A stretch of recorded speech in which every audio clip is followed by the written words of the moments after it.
All right, so I am back with my top 10s, 2010s all decade team, starting with the center position.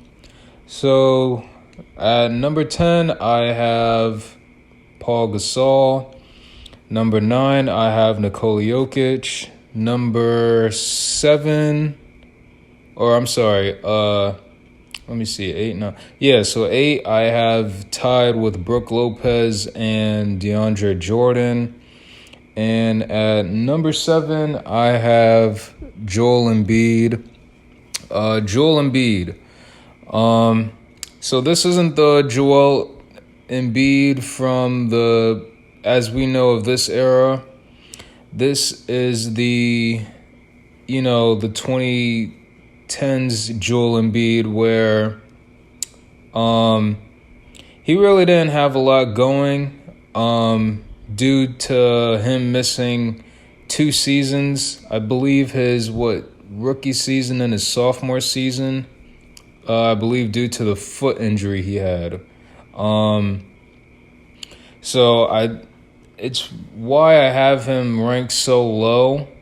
Now, don't get me wrong. He's a phenomenal player during that time. But I think because of those 2 seasons that he missed due to injury, I have him ranked this low. But altogether, though, I think he's been I don't want to say I'll just say this. He's a great player when he's on the floor more often. I believe when he came back, he came back in the 17, 18, and 19 season. He has missed a few games here or there. It's not as prominent as it was in the 2020s decade, but he has been more durable during the late years of the 2010s decade. Altogether, he has averaged around 24 points, 11 rebounds, 3 assists, on 51% efficient field goal percentage, 52% of the mid-range game, and 31% of the three-point range. Now, I will say this.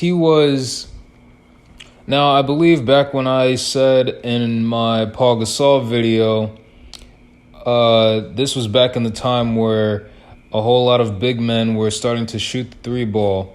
He was one of the more, how should I say? I don't want to say he was one of the few centers that did shoot the 3-pointer, that did shoot outside from the perimeter, but he's one of those guys that can really shoot from anywhere on the floor. And really, when he shoots from the 3-ball, even though it's 31%, I don't think at that time he really shot that much from the 3-point range. But nonetheless, he was one of those big men that really can shoot from the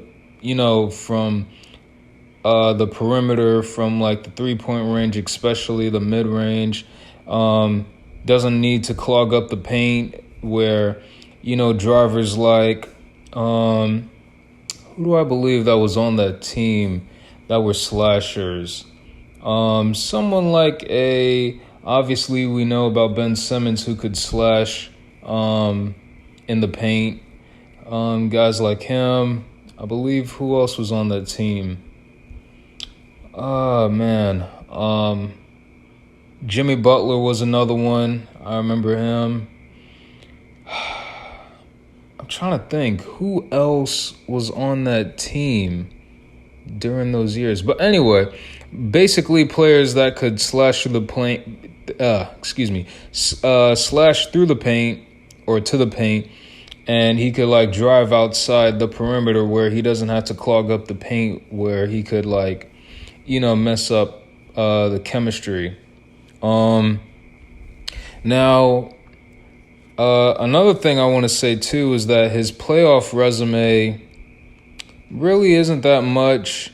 I believe when he came back in 2017, he missed the playoffs, I believe.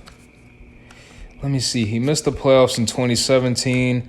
Now, 2018, I believe that was when he lost to the Boston Celtics. When was that? Was it the first round or the second round? I want to say it was the second round.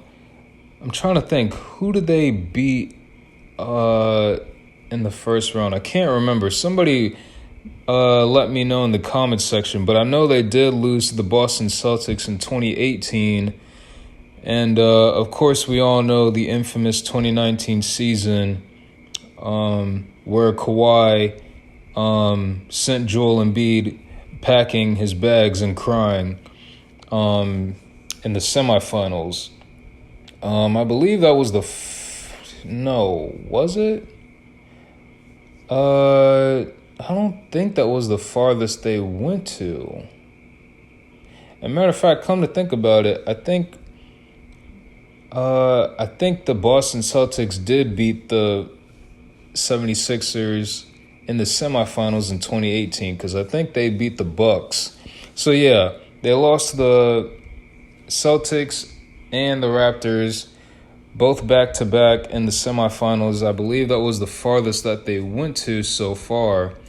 But nonetheless, he has been one of the more, I would say, he's like Nikola Jokic basically, where it's like, you don't get that, you didn't really see that much yet, at least not yet, because this was in the late years of the 2010s decade, where he was also on the rise. I believe back then, everybody was considering him better than Nikola Jokic, at least at that time. And his resume really does speak for himself, including I want to say really the late years of the 2010s decade. So he has been a All-NBA rookie team, first team in 2017, a two-time All-Star both in, I believe, 18 and 19, two-time All-NBA both in the second team in 2018 and 2019, and he's also a two-time All-NBA defensive team. I believe, I want to say the first team in 2018 and 19. I could be wrong on that, but I do know he was on the all defensive all NBA team by then.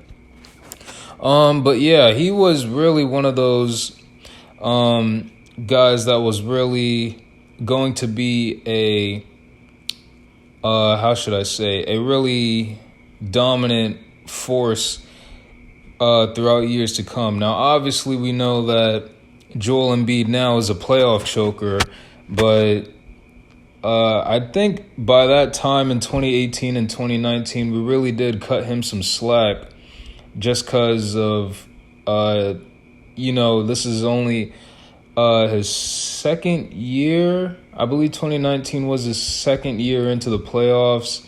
So by that time, we really did cut him some slack. Although, then again, he really did have that really great team that he had with him.